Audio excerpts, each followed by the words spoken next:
The fleet arrived exactly on schedule. 12 warships from 12 different species, each one carrying enough weapons to destroy a small moon. They surrounded Station Velkanine like wolves circling their prey. On the bridge of the flagship, admirals and generals from across the galaxy watched the Obsidian Tower through their screens.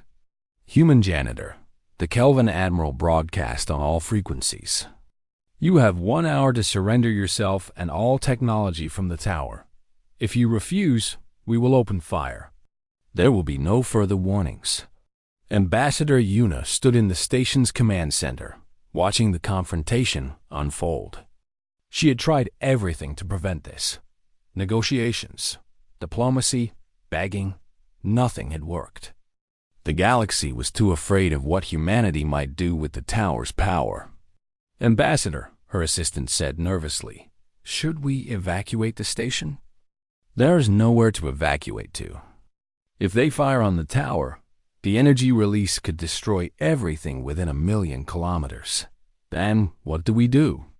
Yuna looked at the tower, dark and silent against the stars. We wait. And we hope that Taiho knows what he is doing. Inside the tower, Taiho was putting on his cleanest janitor uniform. He straightened his collar, checked his reflection in a polished panel, and took a deep breath. He had never been good with public speaking. He had never been good with crowds. But some things had to be done, no matter how uncomfortable they were. Are you ready? Miru asked. No, Taiho admitted. But I will do it anyway. He walked to the great entrance of the tower. The massive doors that had been sealed for 3 centuries swung open at his approach. Light flooded out, blue and warm and impossible. Taiho stepped through and stood at the threshold, visible to every camera, every sensor, every watching eye in the galaxy. For a moment, nothing happened. Then the communications channels exploded with chatter. The human had appeared. The janitor was standing at the entrance of the cursed tower, unharmed, alive, looking directly at the fleet that had come to destroy him. Taiho raised his hand, and it was a small object, about the size of a book. It was a data chip, glowing with the same blue light as the tower itself. My name is Taiho, he said, and his voice was broadcast to every ship, every station, every world that was listening. I am a janitor. For the past year, I have lived inside this tower. I have learned things that I do not fully understand. I have seen wonders that I cannot describe. He paused, looking up at the fleet. The weapons were powered, ready to fire. One wrong word and he would die, along with millions of others on the station. You are afraid of me, he continued. Afraid of what I might do with the power inside this tower. I understand. Power is dangerous. Power corrupts. In your history, and in human history, power has been used to hurt people more often than to help them. He held up the data chip. This chip contains blueprints. Technology that could end energy scarcity for every planet in the galaxy. No more fighting over resources. No more poverty. No more hunger. The tower holds much more than this, but I chose this one thing to share first. Share. The Kelvin Admiral's voice was suspicious. You mean to give it to humanity alone? No, Taiho said. I mean to give it to everyone. Every species. Every world. Equally. No exceptions. No favorites. Silence. The fleet commanders looked at each other in confusion. This was not what they had expected. They had expected demands. They had expected conditions. They had expected a human trying to grab power for his own kind. Why? The Moran representative finally asked. Why would you share freely? What do you want in return? Taiho thought about the question. It was a fair one. Everyone always wanted something. That was how the galaxy worked. I want nothing, he said. I am a janitor. I clean floors. I fix things that are broken. I make messes go away. That is what I do. That is all I have ever wanted to do. He gestured at the galaxy around them. This mess between your species, this fear and hatred and war, it has been building for thousands of years. I cannot clean it all, but maybe I can start. Maybe if everyone has the same technology, the same opportunities, you will stop fighting over scraps. You expect us to believe this? The Kelvin Admiral demanded. That you have no hidden agenda? I expect nothing, Taiho said calmly. Believe me or do not believe me. The choice is yours. But I will not keep this technology for myself. I will not give it only to humans. I will share it with everyone because that is what the beings who built this tower wanted. He told them about Meru, about the ancient civilization that had created the towers as a test, about the hope that someday a species would rise that was humble enough, good enough, to deserve their gifts. I do not know if humanity deserves this, Taiho admitted. I do not know if any species does. But we will never find out if we keep fighting each other. We will never grow if we let fear control us. Ambassador Yuna watched from the command center, tears forming in her eyes. This was not diplomacy as she knew it. This was not politics or strategy. This was just a simple man speaking simple truths, hoping that someone would listen. The Kelvin Admiral was the first to respond. And if we refuse? If we demand more? Then you refuse, Taiho said. I will not force anyone to accept my gift, but I will not stop offering it. Today, tomorrow, next year, next century. As long as I live, I will share what the tower contains, freely, equally, to anyone who wants it. The Kelvin Empire does not accept charity from humans. Taiho nodded. I understand. Pride is important. But when your children are hungry, and your ships need fuel and your worlds are dying, remember that the offer is always open. No conditions. No requirements. Just a janitor trying to clean up a very old mess. One by one, the other species began to respond. The Moran Collective accepted the data chip eagerly. They had always valued knowledge above all else, and free technology was an offer they could not refuse. The smaller species followed quickly. For worlds that had always been poor and weak, this was a miracle. Equal access to advanced technology meant they could finally stand as equals among the galactic powers. Even some of the larger empires eventually agreed. Not out of gratitude, but out of practicality. If everyone else had the technology, they could not afford to be left behind. Only the Kelvin Empire refused. Their admiral declared that they would develop their own technology, that they did not need human charity. But even they lowered their weapons and withdrew from the station. The crisis was over. Not through force or threats, but through an offer of genuine kindness done in the weeks that followed. The galaxy began to change. Energy stations powered by tower technology appeared on hundreds of worlds. Hunger became less common. Poverty began to shrink. It was not perfect, nothing ever was, but it was better. Taiho became famous throughout the galaxy. News programs told his story again and again. The human janitor who discovered the greatest treasure in history and gave it away. Statues were built in his honor. Songs were written about him. He hated every minute of it. I just want to clean in peace, he told Ambassador Yuna one day. Why will they not leave me alone? Yuna laughed. You saved the galaxy. People tend to remember that.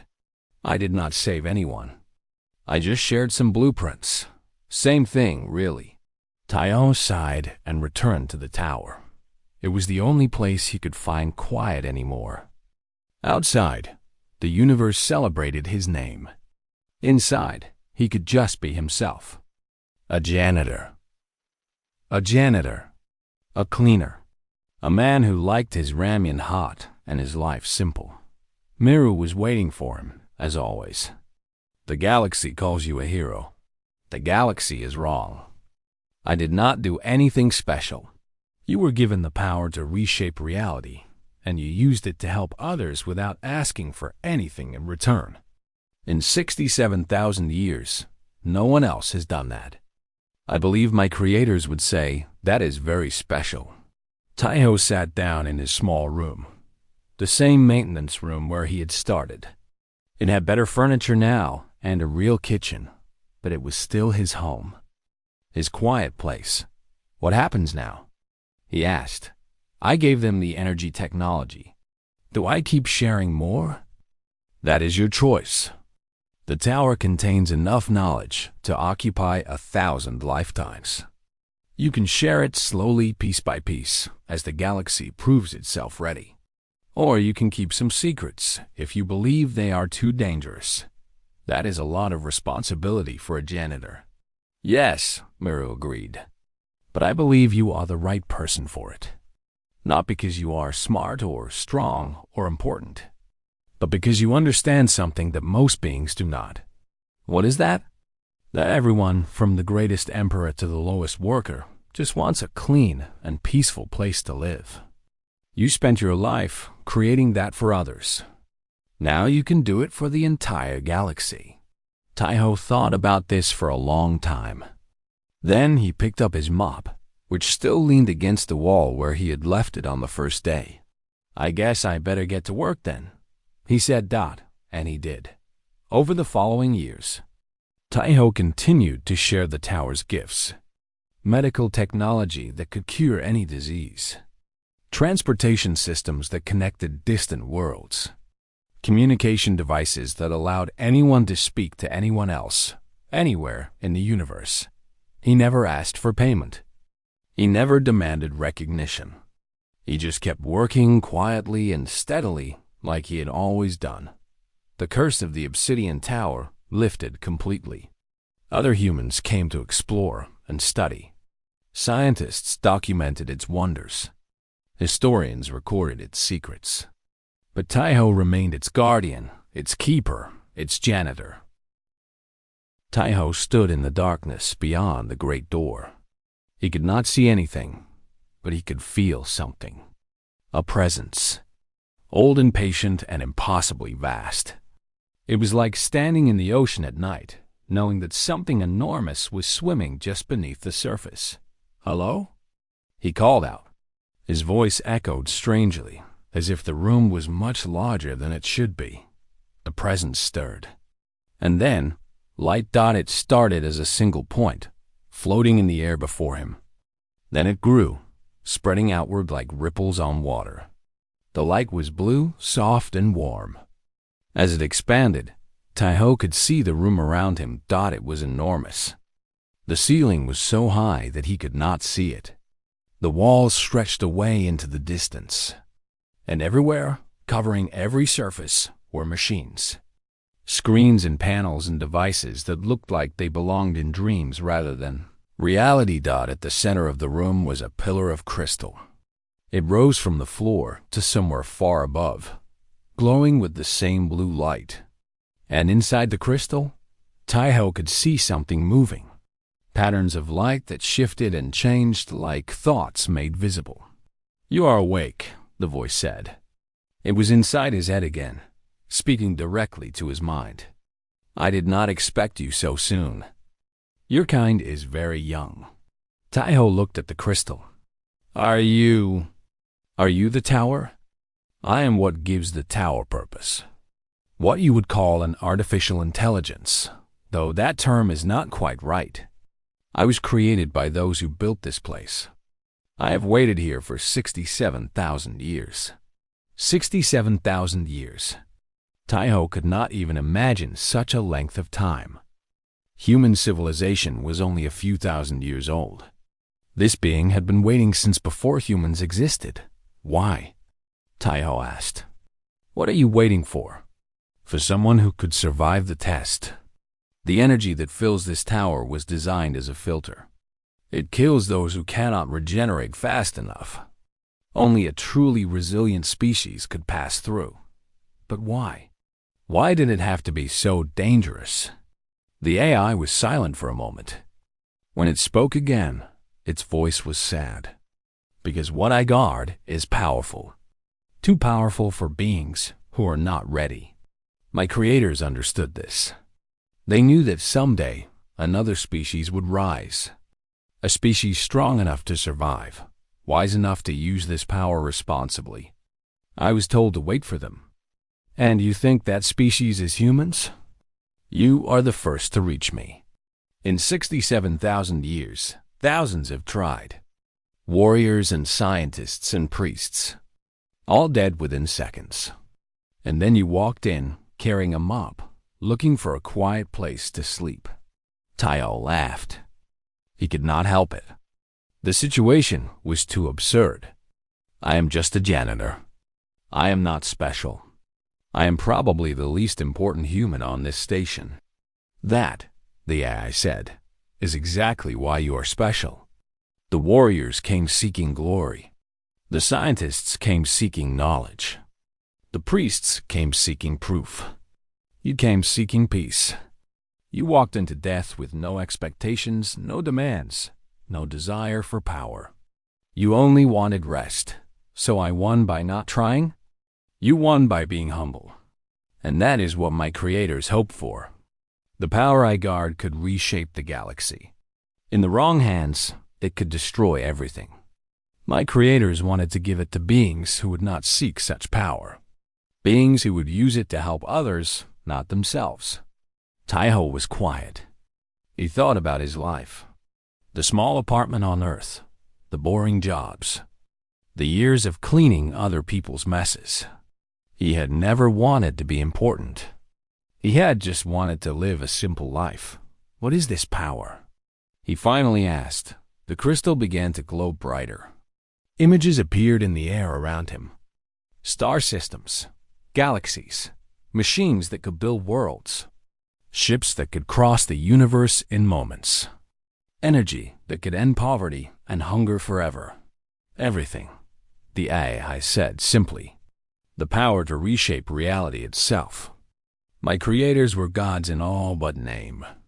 And before they left this universe for somewhere else, they wanted to leave their gifts behind. For whoever was worthy. For the next 3 months, Taiho lived in the crystal room. The AI, which he learned to call Miru, taught him about the ancient civilization that had built the tower. They had existed billions of years ago, long before any current species. They had mastered science and magic and everything in between. And then, one day, they had simply left. Gone to another dimension, another reality, another form of existence entirely.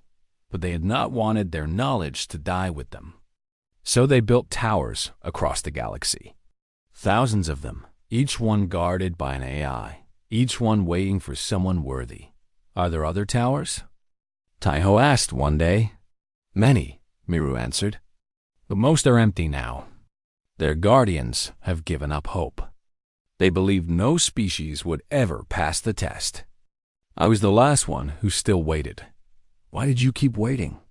Because I believe in life, in its potential.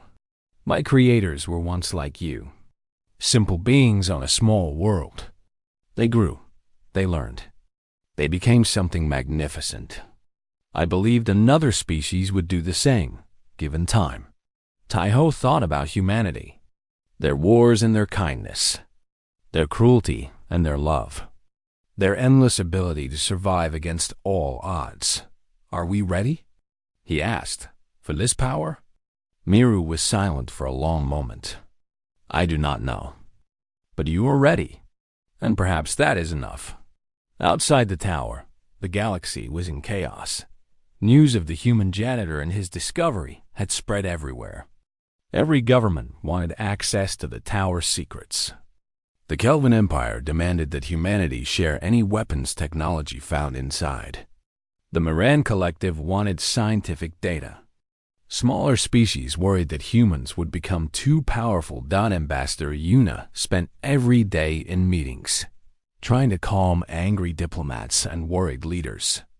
She had become the face of humanity's great discovery, even though she had never set foot inside the tower. This is a matter of galactic security. the Kelvin ambassador thundered during one session. Humanity cannot be allowed to control such power alone.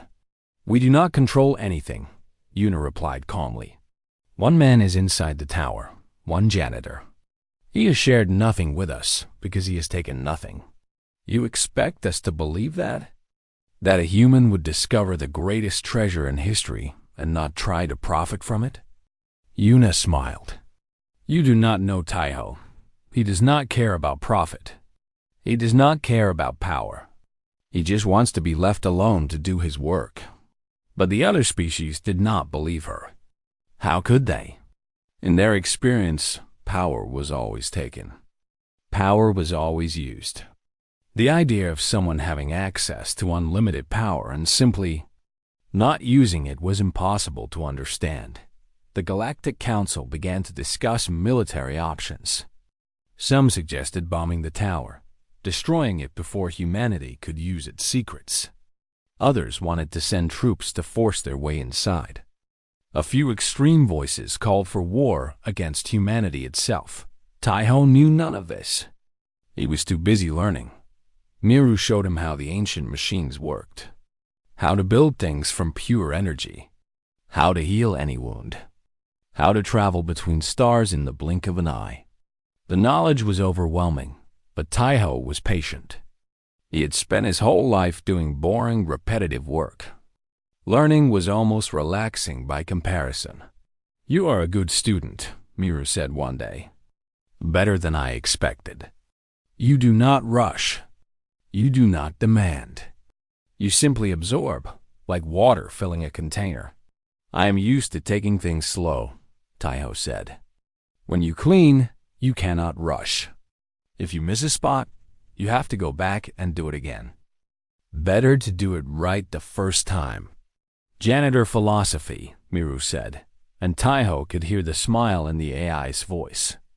Perhaps the universe could use more of it. On the day, everything changed. Taiho was sitting in the crystal room, eating ramen. He had found a way to make it using the tower's food synthesizers, and it was almost perfect. Not quite as good as his mother's, but close. A message appeared on the screens around him. Miru had learned to monitor the station's communications, and this one was important. The Galactic Council has voted, Miru said. They are sending a fleet. 12 warships from different species. They will arrive in 3 days. Taiho put down his chopsticks. What do they want? They want you to surrender the tower's secrets. They want to divide the technology among themselves. They believe this is the only fair solution.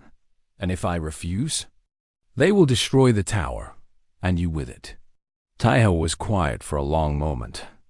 He thought about his life, about all the years he had spent being invisible, unimportant, just another worker in a universe full of workers. He had never wanted to be important. He had never asked for this, but here he was, the only human who could survive inside the tower. The only one who had access to power that could change everything. What do you think I should do? He asked Miru. That is not my decision to make. The choice is yours. Taiho stood up and walked to the great window that looked out at the stars. Somewhere out there, warships were gathering. Politicians were arguing. The whole galaxy was holding its breath, waiting to see what would happen. He was just a janitor. He cleaned floors for a living. But somehow, the fate of everything had landed in his lap. Okay, he said quietly. I know what to do. Ambassador Una stood at the entrance of the Obsidian Tower with a team of 12 security officers. They were the best soldiers on Station Velkanine. They wore the most advanced armor that money could buy. They carried weapons that could cut through starship hulls. And they were all terrified.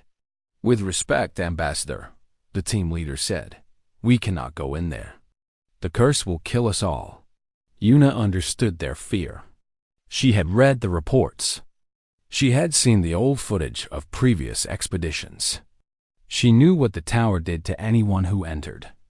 But she also knew that something impossible was happening inside. We are not going in, she said. Not yet. First, we try to make contact.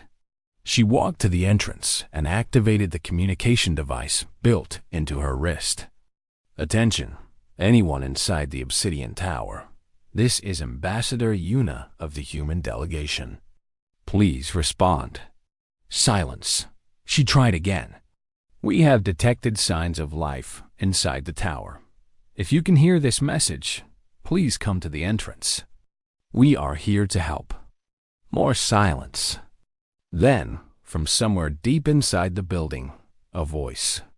It was faint, scratchy, barely audible through the thick walls. Hello? Is someone there? Yuna's heart jumped. Yes. This is Ambassador Yuna. Who are you?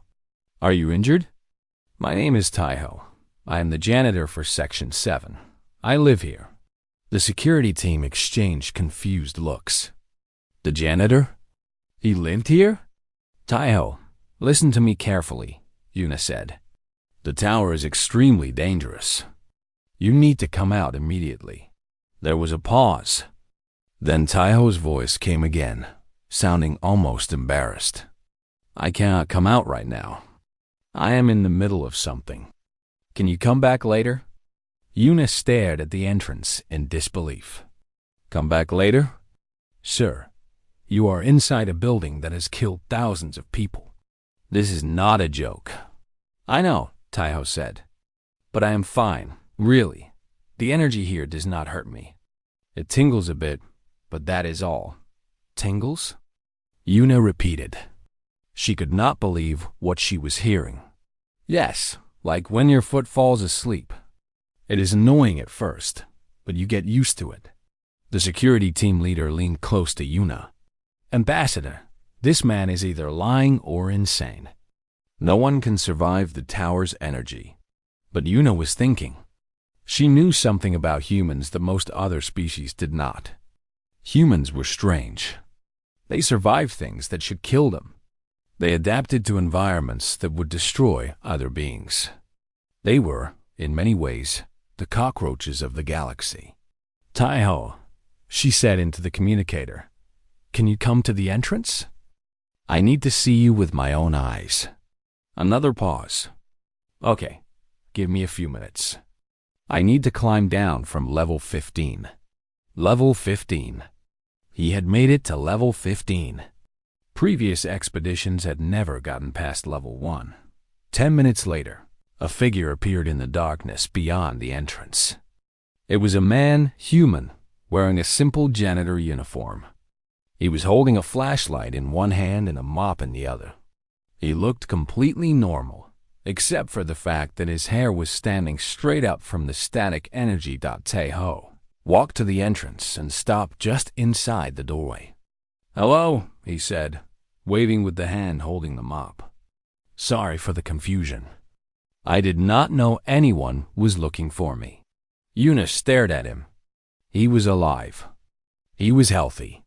He was standing inside the deadliest building in the galaxy, holding a mop, looking slightly annoyed at being interrupted. How? She whispered. How are you alive? Taiho shrugged. I do not know. I just walked in one day and nothing happened. Well, the tingling happened, but that is not so bad. The energy should have dissolved your cells within seconds. Maybe human cells are different? Taiho suggested. I am not a scientist. I just clean floors. Word spread quickly through the station. Within hours, everyone knew about the human janitor living in the Obsidian Tower. Within days, the news had spread across the galaxy. Scientists from every known species demanded access to study him. Politicians demanded explanations. Religious leaders called it a sign from the gods. The Galactic Council sent a team of experts to Station Velka 9. They brought the most advanced scanning equipment in the universe. They needed to understand how a simple human could survive what had killed so many others. Taiho agreed to be studied. He stood at the entrance of the tower while machines scanned every part of his body. Doctors took samples of his blood, his skin, his hair. Scientists measured the energy levels around him. Everyone talked about him like he was not their dot after 3 days of testing. The lead scientist, a Moran named Jisoo, called a meeting. She was old even by Moran standards, with large eyes that had seen many wonders. But she had never seen anything like this. The results are clear, Jisoo announced to the gathered officials. Human cellular regeneration is the key. Explain, Ambassador Yuna said. The tower's energy attacks organic matter at the cellular level. It breaks apart cells faster than any known organism can repair them. A Kelvin cell is destroyed in 0.3 seconds. A Miran cell lasts 0.5 seconds. Even the hardy Vex can only survive for 1.2 seconds. She paused and looked at her notes. Human cells, however, regenerate at an unusual rate. They are destroyed just as fast as any other species. But they rebuild almost immediately. The tower's energy breaks them apart, and they simply grow back. So humans are immune? One of the officials asked. Not immune, Jisoo corrected. The energy is constantly damaging him, but his body repairs itself fast enough to survive. It is like, imagine trying to empty a bucket that is being filled faster than you can pour water out. The tower cannot kill him because he heals faster than it can harm him. The tingling, Taiho said quietly. Everyone turned to look at him. That is what the tingling is? My cells dying and coming back? Yes, Jisoo confirmed. Millions of your cells are dying every second, and millions more are being born to replace them. Your body is in a constant state of destruction and creation. Taiho thought about this. That sounds exhausting. No wonder I have been so hungry lately. Despite the serious nature of the meeting, a few people laughed. This human was facing constant cellular death with the same attitude he probably faced a dirty floor. Clean it up and move on. This is an incredible discovery, Jisoo continued. Humans could explore the entire tower. They could access areas that have been sealed for thousands of years. They could uncover secrets that we never thought possible. The room erupted in discussion. Everyone had opinions. Everyone had demands. The Kelvin representatives wanted military access to any weapons found inside.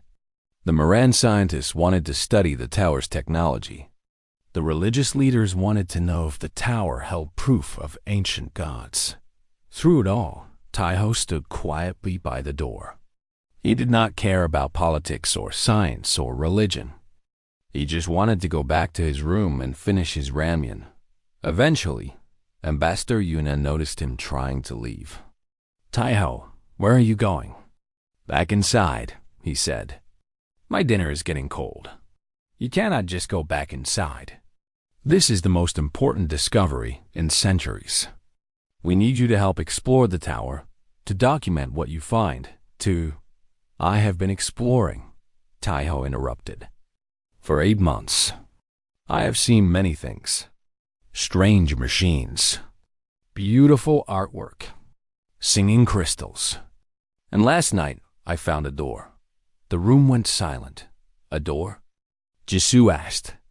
What kind of door? A big one. Made of black stone.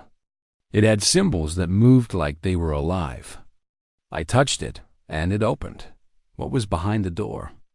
Taiho thought for a moment. I do not know yet. It was dark. I heard something inside, like a voice, but not a voice. It was in my head.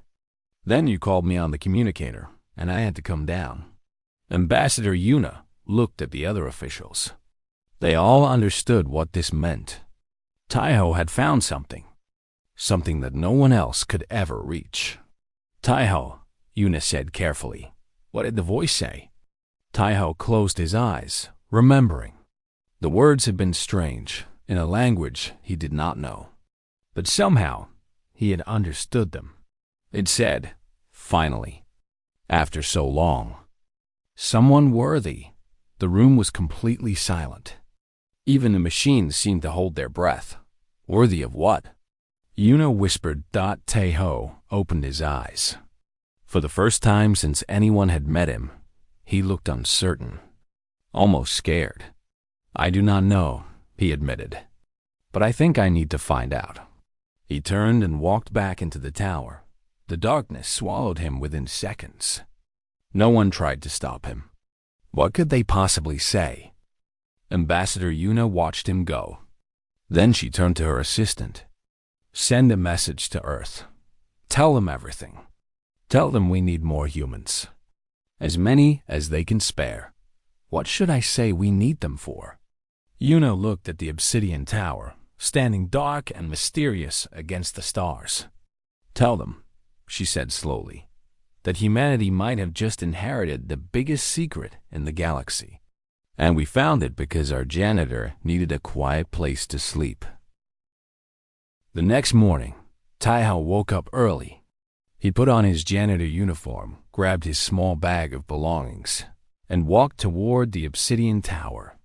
The corridors were quiet at this hour.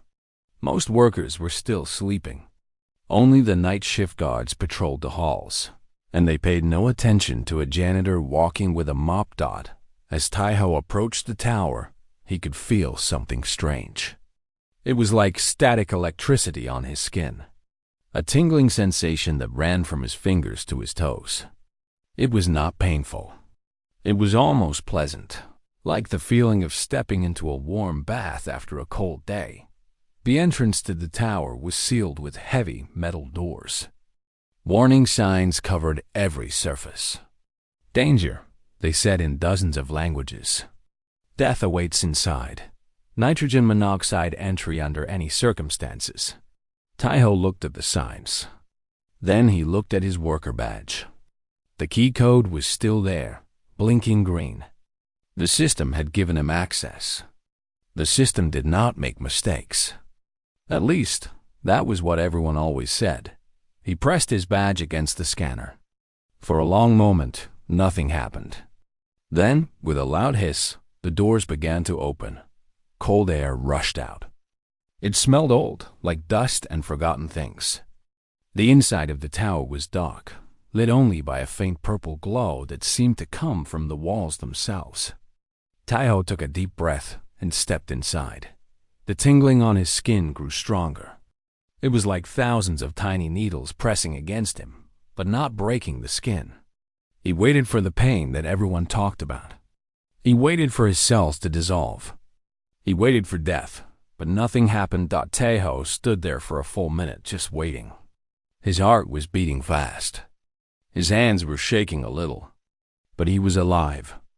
He was completely, totally alive. Huh, he said out loud. His voice echoed in the empty space. That is interesting. He walked further inside.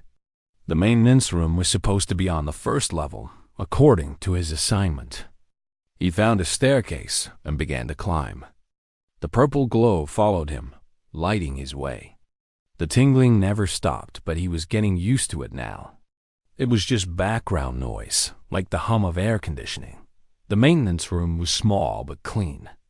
There was a bed, a desk, a small bathroom, and even a tiny kitchen area. It looked like it had been prepared for someone to live in long ago. There was even a window that looked out at the station outside. Taeho put his bag on the bed and sat down. He was still alive. He had been inside the cursed tower for 10 minutes now, and he was still breathing. This was either a miracle or a mistake. Probably both. He decided not to tell anyone. What would he even say? Oh, I accidentally moved into the death building, but I am fine? They would think he was crazy. They would send doctors. They would send scientists. They would probably lock him up somewhere. No, it was better to stay quiet. He would live here, do his job, and see what happened. If the curse killed him eventually, well, at least he would have had some peace and quiet first. Days passed. Then weeks. Taeho settled into his new life in the tower. Every morning, he would wake up, eat breakfast, and walk out to clean the corridors of Section 7. Every evening, He would return to the tower, cook his dinner, and read books on his old tablet. It was a good life. A quiet life. The tingling never went away completely. Some days, it was stronger than others. On bad days, it felt like his whole body was vibrating. On good days, he barely noticed it. But it never hurt. It was just there. He began to explore the tower during his free time. The first level was mostly storage rooms and empty spaces. The second level had what looked like offices, with strange desks and chairs designed for bodies very different from his. The third level had a library, filled with books in languages he could not read. The higher he went, the stronger the purple glow became, and the stronger the tingling. By the fifth level, he could feel his hair standing on end constantly. By the 10th level, he could see small sparks jumping from his fingertips when he touched metal surfaces. But still, he did not die. Taeho was not a scientist. He did not understand why he could survive when so many others had died. He was just a janitor. He cleaned floors for a living. This was all far beyond anything he could explain. But he was curious. And curiosity is a powerful thing. On the station outside, life continued as normal. Nobody noticed that a human janitor had moved into the obsidian tower. The guards still stood at the entrances. The warning signs still blinked. The legend of the cursed building continued to grow. Months passed. Taeho had now lived in the tower longer than anyone in history. He had explored most of its levels. He had found strange machines that did not work. He had found beautiful artwork on the walls. He had found rooms full of crystals that sang when he walked past them. The tower was not empty. It was full of wonders. But it was also lonely. Taeho had not spoken to another living being in weeks. His only company was the purple glow and the constant tingling on his skin. One night, something changed. Taeho was sitting in his room, eating ramen that he had brought from the station market. It was not as good as the ramen on Earth, but it was close enough. He was thinking about his mother, who used to make ramen for him when he was a child. He was thinking about home. Suddenly, lights began to flicker in the corridor outside his room. Not the purple glow that was always there, but new lights. White and bright. They flashed in patterns, like signals. Taeho put down his chopsticks and walked to the door. The lights were coming from higher up in the tower, from a level he had not yet explored. He grabbed his flashlight and began to climb outside the tower. A security drone was making its routine patrol around the building.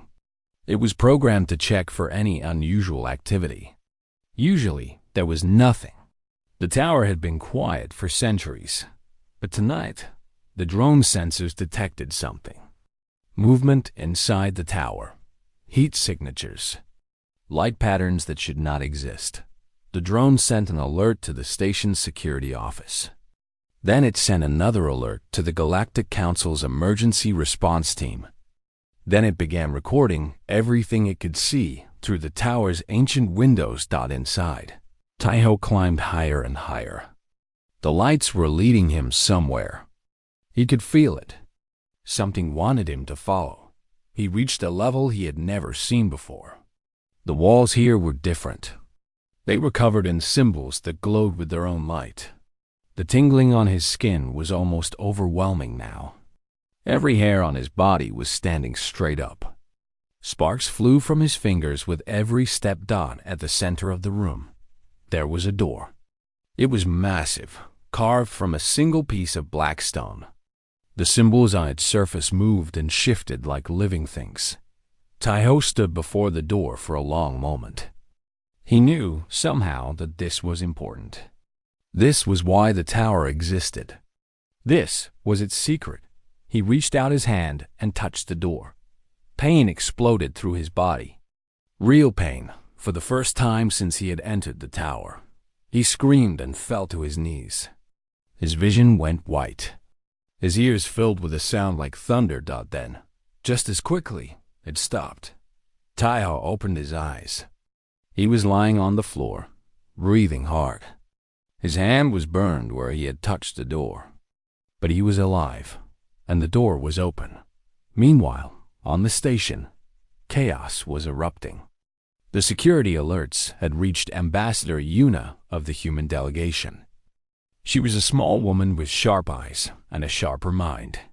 She had been stationed on Velka 9 for 5 years, representing humanity's interests in the galactic community.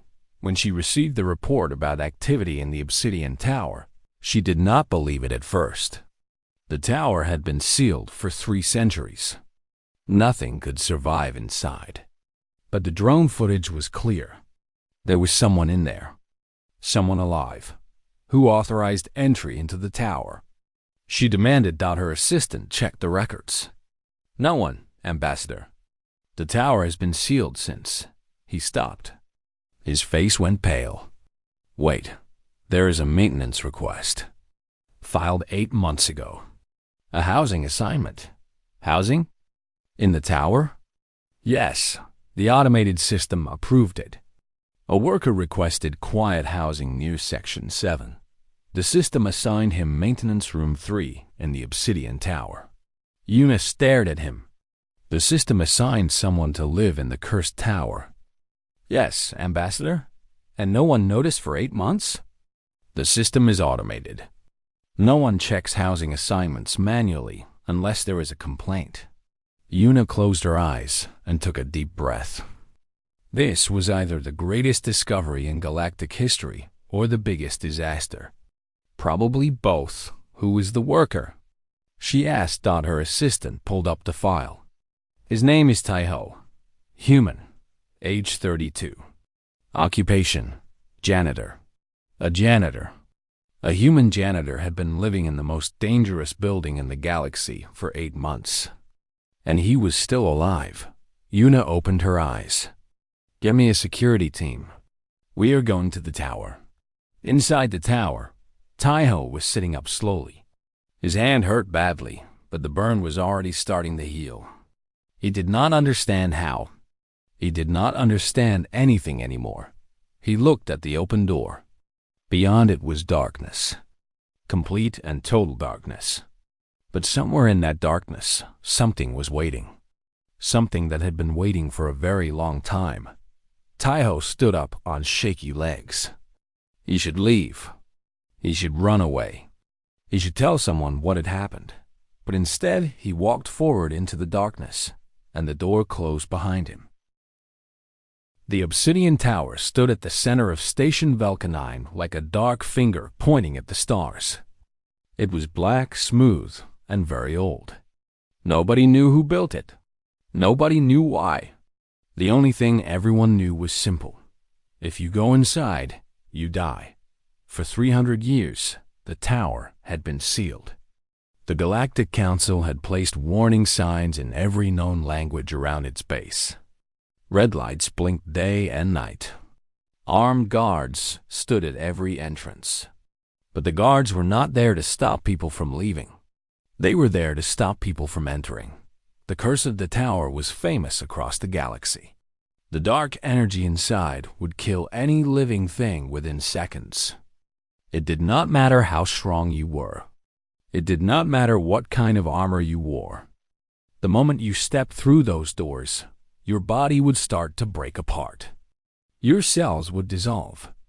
Your bones would turn to dust. And you would scream until there was nothing left of you to scream. Many had tried to enter over the centuries. Warriors from the proud Kelvin Empire came first. They wore their strongest battle armor. They carried weapons that could destroy small moons. They walked in with their heads held high. They lasted 4 seconds.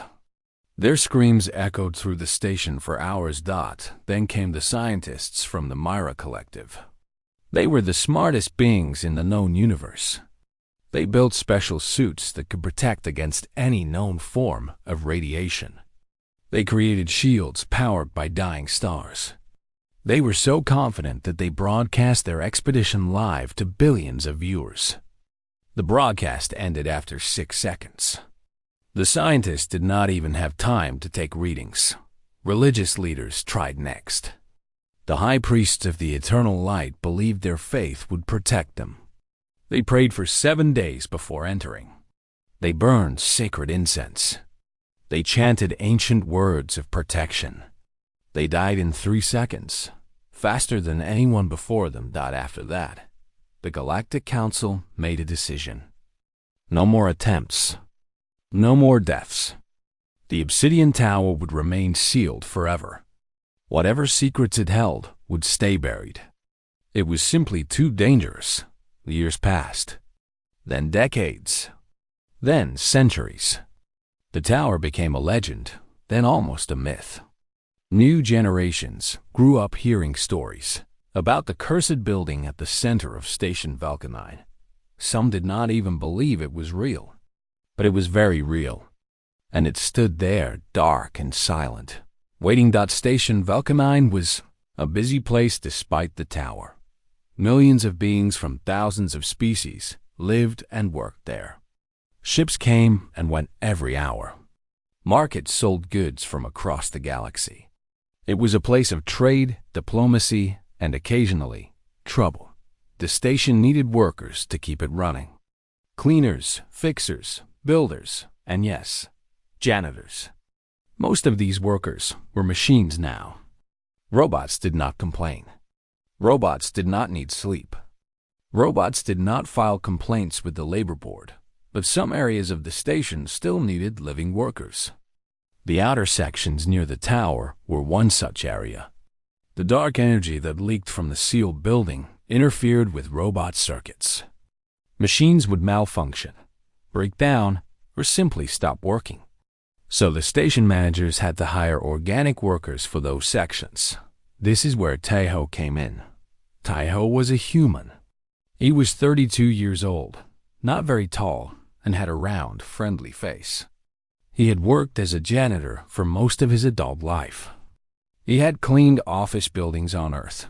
He had mopped floors on lunar bases. He had scrubbed toilets on Mars colonies.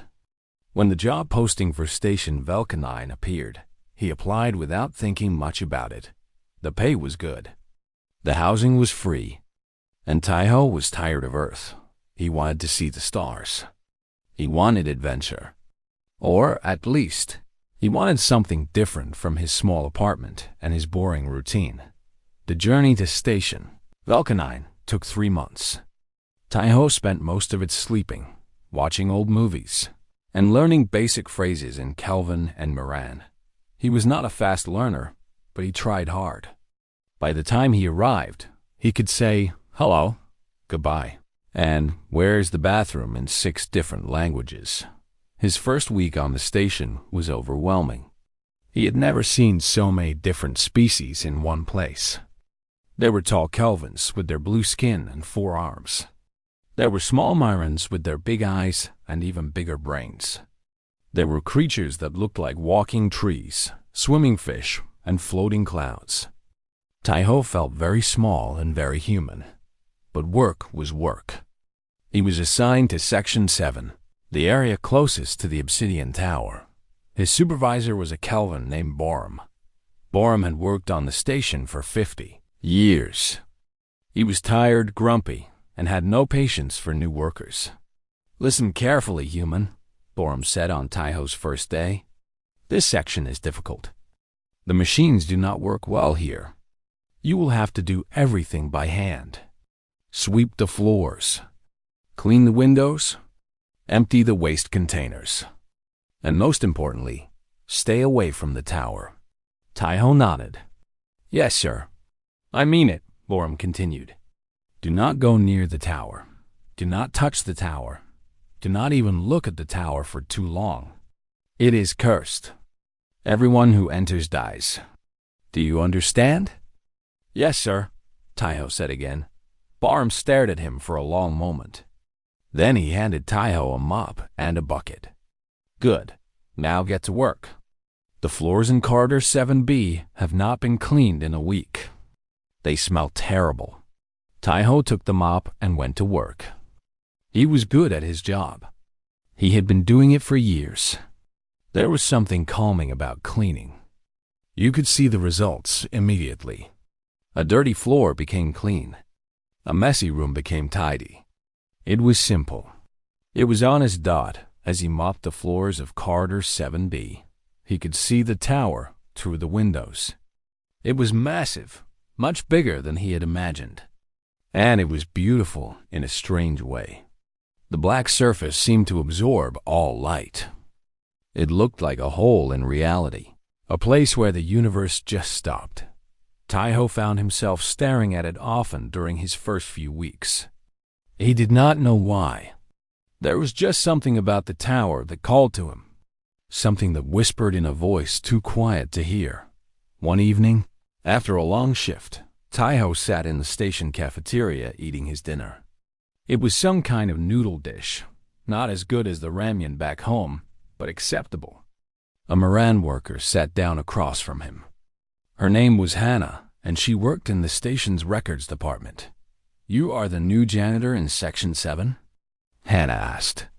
"Yes," Taiho said. "I started 3 weeks ago." Hannah tilted her large head. "You seem calm. Most new workers in that section quit within a month. The tower makes them nervous." Taiho shrugged. "It is just a building. A scary building, but still just a building." Hannah made a sound that might have been a laugh. "You humans are strange. You fear so little. Perhaps because you know so little." Taiho smiled. "Maybe. Or maybe we are just too stupid to be scared." That night, Taiho filed a maintenance request through the station's automated system. He had been living in the workers' dormitory, sharing a room with 3 other janitors. It was crowded, noisy, and he could not sleep well. He needed his own space. He needed quiet. The request form asked for his preferred location. Taiho typed in, "Anywhere quiet. Near my work area, if possible." The automated system processed his request. It searched through all available living spaces on the station. Most were occupied. Some were too expensive. Some were in sections too far from Section 7, but there was one space available. One space that had been empty for 300 years. One space that nobody else would ever request. A small maintenance room on the first floor of the Obsidian Tower. The system did not understand curses. It did not understand fear. It only understood that there was an empty room and a worker who needed housing. It approved the request and sent Taiho his new room assignment. Taiho looked at the message on his screen. "Obsidian Tower, Level 1, Maintenance Room 3. He frowned. That could not be right. But the approval was official. The key code had already been sent to his worker badge. He decided to check it out the next morning. What was the worst that could happen?